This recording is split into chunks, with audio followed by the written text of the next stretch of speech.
Mesdames, Messieurs, bonsoir à tous. Nous sommes samedi 21 novembre 2020. Merci d'avoir choisi LCA Télévision pour vous informer. Bienvenue à tous à ce 20h, dont voici les titres.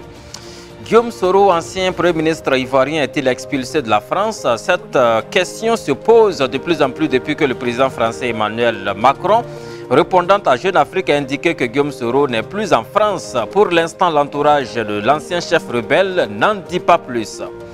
Et puis au Burkina Faso, tout est bien qui finit bien pour ce qui est de la campagne électorale pour les élections couplées du 22 novembre 2020. À présent, place au bilan et commentaires des analystes. Dans ce journal, vous entendrez successivement Lukman Savadogo, Banyombe Bakiono et Cheikh Faisal Traouri. Et puis élection au Burkina toujours, le président du Faso, Roch-Marc Christian Kabouri, a reçu ce samedi une délégation de la mission d'observation de l'Union africaine présente au Burkina Faso pour l'observance des élections de demain dimanche. La délégation est allée expliquer au chef de l'État burkinabé en quoi consistera ces missions au pays des hommes intègres. Mesdames et Messieurs, une fois de plus, bonsoir à tous. Voilà pour les titres de ce 20h. Bienvenue à tous. Guillaume Soro est désormais indésirable sur le sol français. Le président français Emmanuel Macron l'a clairement notifié vendredi dernier dans une interview qu'il a accordée à Jeune Afrique. Il n'a pas à créer le désordre et sa présence n'est pas souhaitée sur notre territoire tant qu'il se comportera de cette manière, a dit le président français en référence à l'appel à l'insurrection en Côte d'Ivoire lancé le 4 novembre 2020 depuis la France par l'ancien Premier ministre ivoirien. Un appel qui avait suscité la colère des autorités ivoiriennes. Abidjan avait demandé à Paris de réagir. Dans l'entourage du président français, on expliquait alors avoir fait passer un message à Guillaume Soro, l'appelant à ne pas confondre opposition politique et coup d'État. Mais les autorités françaises sont visiblement allées plus loin. Elles auraient demandé à l'ancien chef rebelle de quitter le sol français, ce qu'il aurait fait. Au Burkina Faso, la campagne électorale pour les élections couplées de demain dimanche 22 novembre 2020 est complètement terminée depuis la nuit dernière. L'heure est au bilan de cette campagne, une campagne globalement satisfaisante du point de vue des projets de société défendus par les 13 candidats à l'élection présidentielle. C'est du moins l'avis de l'analyste politique Lukman Savadogo que nous avons rencontré pour vous. Je vous propose de l'écouter. À ce niveau de la commission électorale, il faut considérer deux paramètres importants.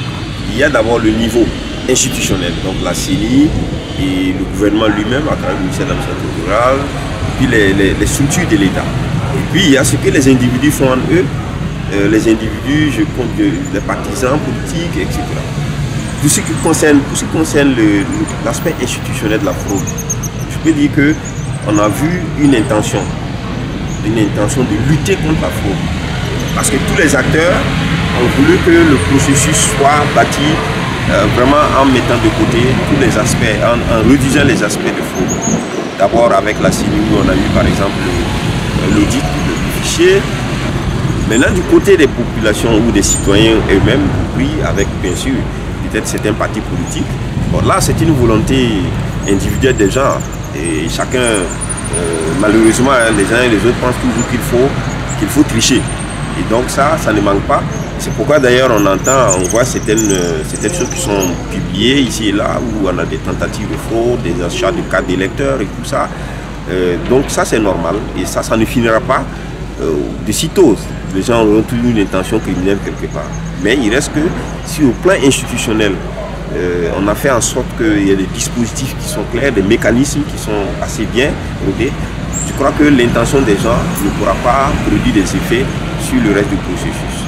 Voilà ce qu'on peut dire de ce point de vue. Mais en même temps aussi, il y a une grande suspicion qui règne du fait que le parti au pouvoir a conçu un slogan qui est de nature à faire penser à ceux d'en face que ce slogan ne respecte pas peut-être une sorte d'élégance et où verrait induire des intentions un peu malveillantes quant à la conduite du processus ou à la conduite du vote. Parce que quand on dit un coup KO, alors que la Constitution prévoit qu'on a 2 tours pour ces élections présidentielles, cette élection présidentielle. D'où vient donc l'idée qu'on peut faire un coup KO quand, sur le plan de l'analyse, tout le monde est d'accord que il y a un peu plus d'ouverture et il y a un peu plus de personnalité dans la course, dans la compétition, et qu'il n'est pas possible d'envisager, ne serait que de façon hypothétique, un coup KO. Élection au Burkina Faso toujours, WANEP Burkina engagé dans l'observation de l'éthique, de l'intégrité et de la transparence du processus électoral afin de contribuer à la prévention des violences et des violations des droits humains était face à la presse nationale ce samedi 21 novembre 2020 en fin d'après-midi. L'objectif de cette rencontre avec les hommes de médias était d'expliquer davantage le rôle de l'organisation, le rôle que l'organisation entend jouer afin de contribuer à l'atténuation de la violence électorale. Au cours de cette rencontre avec les hommes de médias, WANEP Burkina a fait part de ses craintes et des défis à relever. Des précisions avec Bassirou Samadogo et Aimé Samadogo. Afin de contribuer à l'atténuation de la violence électorale, WANEP Burkina a lancé une initiative articulée autour de la mise en œuvre de 3 projets que sont le projet régional suivi, analyse et atténuation de la violence, le projet de mise en place d'un dispositif d'alerte précoce et de réponse rapide et de renforcement des capacités des jeunes et des femmes et le projet régional intitulé « Bâtir une approche inclusive de relance post-Covid, de sortie des crises et des réformes de gouvernance au Sahel et en Côte d'Ivoire ». Ces projets ont permis à WANEP Burkina d'être plus opérationnel et de faire le suivi des violences électorales. Le déploiement de 400 observateurs-observatrices selon une cartographie des zones à risque, validée avec la contribution d'organisations de la société civile. La mise en place d'une salle de veille électorale compartimentée en 2 blocs. Un stand de veille pour centraliser les informations liées à la violence électorale en général et contribuer à les résoudre en temps réel. Une salle de décideurs chargée de contacter les institutions, personnes ressources qui pourraient aider à la réponse. Cette organisation note des motifs de satisfaction. Par ailleurs, elle a des craintes en ce qui concerne les soupçons et dénonciations de fraude, la recrudescence des attaques terroristes, la désinformation et la prolifération de discours haineux et de violence. Pour elle, plusieurs défis sont à relever pour ces élections. La garantie du respect des principes électoraux, dont la transparence, la sincérité et l'inclusion pour justifier la validité et l'acceptation des résultats de l'élection. L'application stricte des mesures et pratiques de lutte, prévention de la COVID-19 durant le scrutin afin d'éviter une augmentation des cas de contamination au lendemain de l'élection. L'application effective de la mesure relative à l'interdiction du téléphone dans l'isoloir. La neutralité et le professionnalisme des forces de sécurité durant toute la période électorale. Au regard des craintes et défis évoqués, WANEP Burkina recommande au gouvernement de veiller à une communication franche et rassurante avant, pendant et après le scrutin, à la CENI d'agir dans le strict respect des lois électorales et appelle les candidats à recourir aux voies légales pour le règlement des éventuels différends post-électoraux. Venons-en à présent à cette question. Comment intéresser les citoyens burkinabés à la chose politique, aux élections et au vote? Et cette question digne d'intérêt a été posée à Bagnomboué Bakiono. Il est analyste politique. Il pense qu'il faut passer d'abord par l'éducation à la citoyenneté, même depuis les écoles. Je vous propose de l'écouter. Vous savez, dans toute situation, pour avoir le meilleur comportement des populations et du citoyen, il faut forcément une éducation et une formation civique des uns et des autres. Si vous prenez l'histoire du Burkina, jusqu'en 2012, après juste ce qu'on appelle la mutinerie, avec l'implication des organisations de la société civile, l'appui de certains partenaires comme Diaconia et puis le PNUD à travers son programme d'appui aux poursuites électorales, on a pu quand même améliorer le niveau de participation des jeunes et de certaines couches qui n'étaient pas beaucoup intéressées par les questions politiques. Donc pour moi, cette action de communication, d'éducation et d'information des populations est cruciale. Donc il faudra que les partis politiques s'investissent, pas seulement attendre la campagne électorale pour venir déverser beaucoup de millions, mais c'est qu'en amont, ils puissent non seulement éduquer leurs propres militants à ces questions civiques et citoyennes, il faudra aussi qu'on introduise dans les programmes scolaires, tout comme les gens l'appellent de leur vœu, cette instruction morale et civique, ça veut dire un cours sur l'éducation civique, ça veut dire l'éducation citoyenne des jeunes, donc les femmes et les hommes de notre pays, pour que les gens comprennent que le vote, c'est l'arme utile pour promouvoir notre avenir, ou bien aussi si tu veux aussi promouvoir ta mort, tu refuses d'aller voter. Et ensuite, il faudra que la CENI, puisqu'on a des commissaires qu'on élit pour 5 ans, au lieu seulement d'attendre avant l'élection pour faire de l'enrôlement et constituer le fichier électoral, il doit aussi avoir une partie éducation citoyenne à travers les médias afin de permettre à tous les citoyens, d'où qu'ils soient, quelle que soit leur couche socio-professionnelle, de comprendre pourquoi il faut voter et quelle est l'importance de son vote et mobiliser de plus en plus des volontaires citoyens pour le vote. Comme ça, nous allons économiser sur ces centaines de milliards qu'on met dans l'élection et après l'élection, on est obligé d'attendre, aller tendre les mains vers les partenaires au développement pour quémander de l'argent pour notre développement. Et puis de plus en plus de jeunes sur les listes électorales au Burkina Faso. C'est un constat qui a été fait par l'Association des jeunes pour le développement durable. La JDD a mené une étude cette année portant sur la représentativité des jeunes sur la liste électorale au Burkina. Toutefois, l'association pense qu'il y a encore des efforts à fournir, surtout de la part des gros partis politiques. Mais comment faire en sorte qu'il y ait de plus en plus de jeunes sur les listes électorales et bien positionnés? Voici pour vous les propositions de Cheikh Faisal Traoré. Il est le directeur exécutif de l'AJDD. Écoutez-le. De ce qui ressort déjà de nos analyses, les jeunes sont plus ou moins représentés sur les listes de candidature aux élections. Environ 40% de jeunes sont représentés sur les listes pour les élections législatives de 2020. Mais nous pensons justement que le défi n'est pas que leur présence sur la liste, mais la qualité de leur représentation sur la liste. Ce qui implique un positionnement plus intéressant. Le fait, et comme nous l'avons proposé il y a de cela quelques mois, le trio de tête, nous pensons qu'aujourd'hui, il est essentiel qu'il n'y ait pas seulement beaucoup de jeunes sur les listes de candidature, mais que les jeunes soient positionnés aux endroits où ils ont des chances d'être élus. Nous savons que ceux qui sont élus sur les listes de candidature, ce sont ceux-là qui sont en première position ou en deuxième position. Donc nous pensons que le trio de tête est l'espace où les jeunes pourraient justement être élus au niveau des différentes élections. Et nous pensons que la combinaison de facteurs essentiels pour nous, un bon positionnement des jeunes, c'est le premier élément, c'est le facteur politique. Il est essentiel que les décideurs politiques aujourd'hui, qui sont pour la plus grande majorité en dehors des limites d'âge de la jeunesse, donc sont des aînés, comprennent qu'il est temps de passer le flambeau. Et préparer également cette relève-là, ça prend du temps. C'est pourquoi il est essentiel que leur héritage soit plus ou moins porté par les jeunes qui seraient effectivement positionnés avec eux de candidature. Le deuxième facteur qui est essentiel, c'est la jeunesse elle-même, en termes de connaissance de son importance, de sa force sur le plan politique. Aujourd'hui, les jeunes ne sont pas toujours conscients qu'en réalité, ils ne sont pas des quémandeurs de positions politiques. Ils sont plutôt des contributeurs au développement, des apporteurs d'innovation et une force essentielle sur le plan électoral.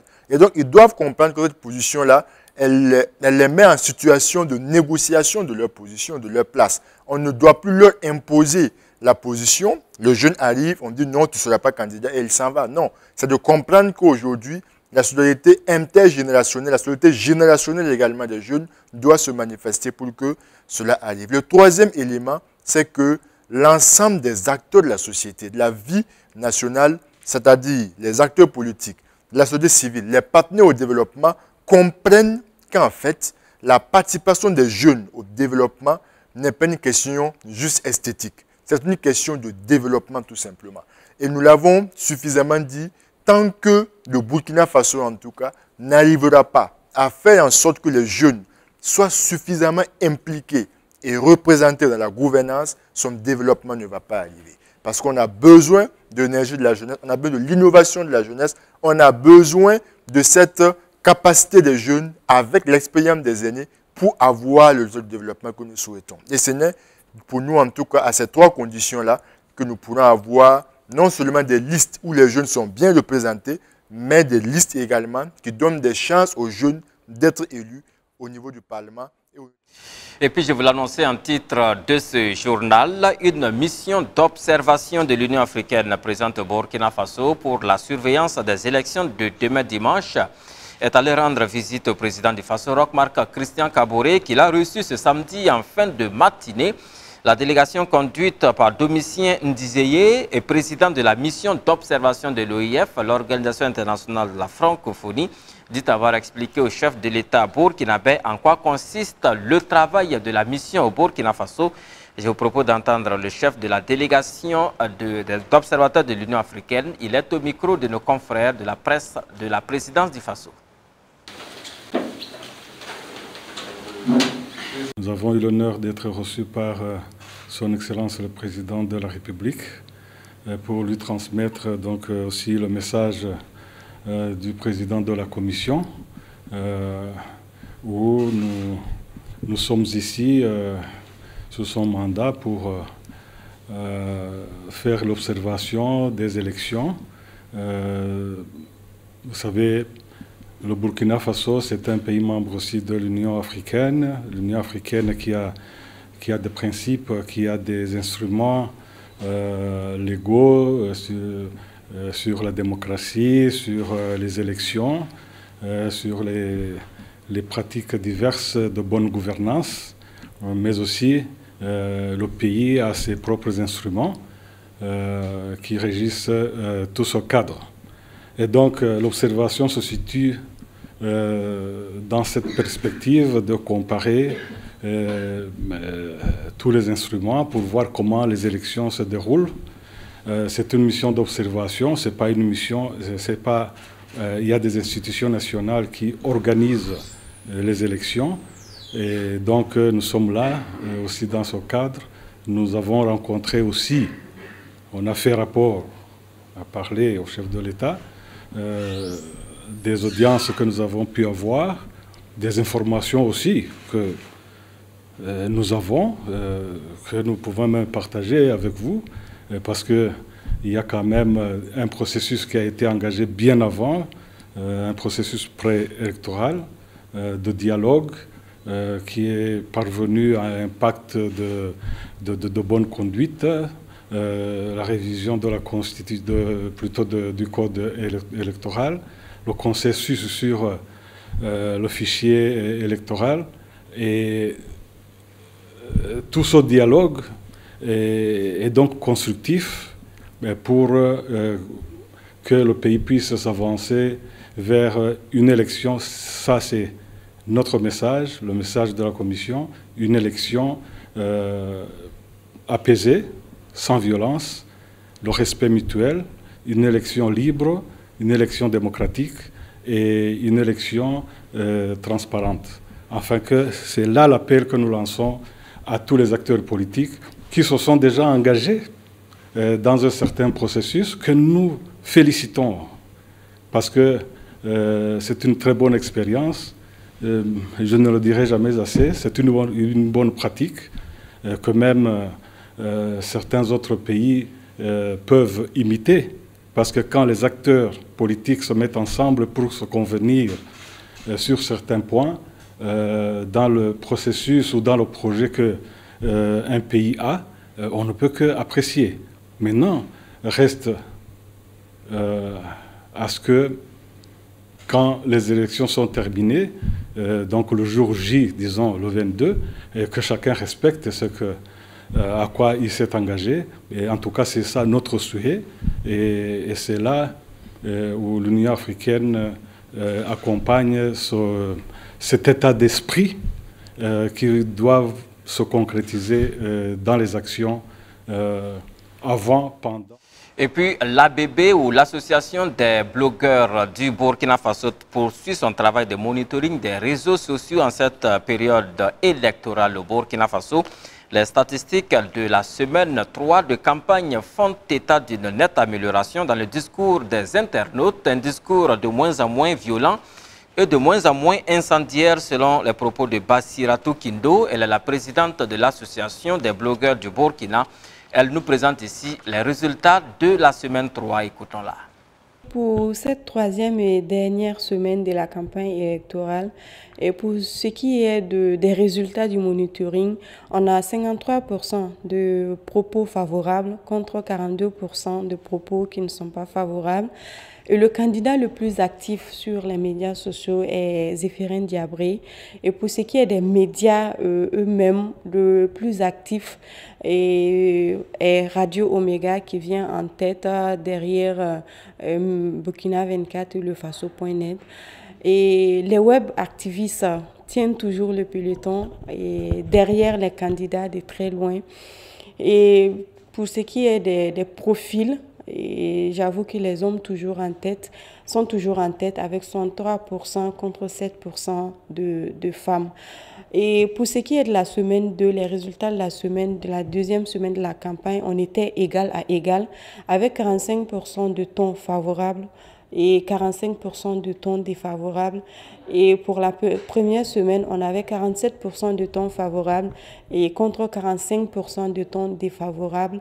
On peut dire que globalement, si on s'en tient compte de l'ensemble des trois résultats des 3 semaines-là, de façon globale, le ton de la communication pour tout ce qui est contenu médias sociaux était assez modéré, pondéré et apaisé. Donc, en tant qu'actrice, en tant qu'initiateur ou initiatrice du monitoring là, on ne peut que féliciter et saluer l'ensemble des internautes burkinabés qui ont aussi apporté leur contribution pour un processus apaisé et transparent. Mais on déplore malgré tout ces propos incendiaires qui ont parfois appelé à qui faisaient appel à certaines violences pour troubler l'ordre public et aussi aux stigmatisations. Donc, on invite ces internautes qui se sont illustrés dans le partage, dans la diffusion de ces contenus-là, à plus de responsabilité parce que le Burkina nous appartient tous et quand il y a la paix, ça nous profite à tous. En Éthiopie, cela fait maintenant 18 jours que les affrontements ont lieu et qu'ils ont causé la fuite de plus de 30 000 réfugiés au Soudan voisin.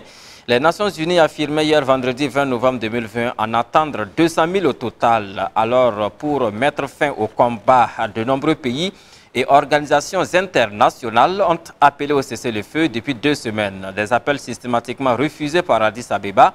Cette dernière tentative provient de Cyril Ramaphosa et de l'Union africaine, mais elle pourrait bien subir le même sort. C'est après donc la visite de la présidente éthiopienne Saleh Work Zewde à Pretoria que Cyril Ramaphosa a proposé l'initiative. Le président sud-africain, également président en exercice de l'Union africaine, a décidé d'envoyer 3 émissaires à Addis Abeba pour représenter l'organisation continentale, en l'occurrence 3 anciens présidents, à savoir le Mozambicain Joaquim Sichano, l'ancien dirigeante de Libéria, Ellen Johnson Sirleaf, et l'ancien président par intérim sud-africain Galema Montani. Au Sénégal, pour terminer, une maladie mystérieuse a touché environ 600 personnes, des pêcheurs essentiellement, depuis mardi 17 novembre 2020. Plusieurs ministres se sont alors rendus sur place et un comité de crise a été mis en place. Le quai de pêche de Thiaroye-sur-Mer, en banlieue de Dakar, est déserté par les bateaux. Toutefois, toutes les activités en mer sont suspendues, le temps de mieux connaître la maladie qui touche les pêcheurs. Cette mesure inquiète Pape Sek, capitaine des pirogues, originaire des villages de l'Est de Dakar. C'est très difficile de ne pas travailler parce que je dois nourrir ma famille, rester au village. Pape Sek sort de 3 jours à l'hôpital et il a commencé un traitement contre les boutons qui s'étaient étendus sur son nez, ses mains et ses lèvres. Selon le ministère de la Santé, les premiers cas commencent à guérir et aucunement et aucune contagion n'a été constatée pour le moment au niveau de la population sénégalaise. Mesdames, Messieurs, voilà qui met fin à cette édition du 20h. Merci à toutes et à tous de nous avoir suivis. Rendez-vous demain dimanche 22 novembre 2020. Ce sera pour une édition spéciale consacrée aux élections couplées présidentielles et législatives au Burkina Faso. Bon week-end à toutes et à tous en compagnie des programmes de LCA Télévision. Au revoir.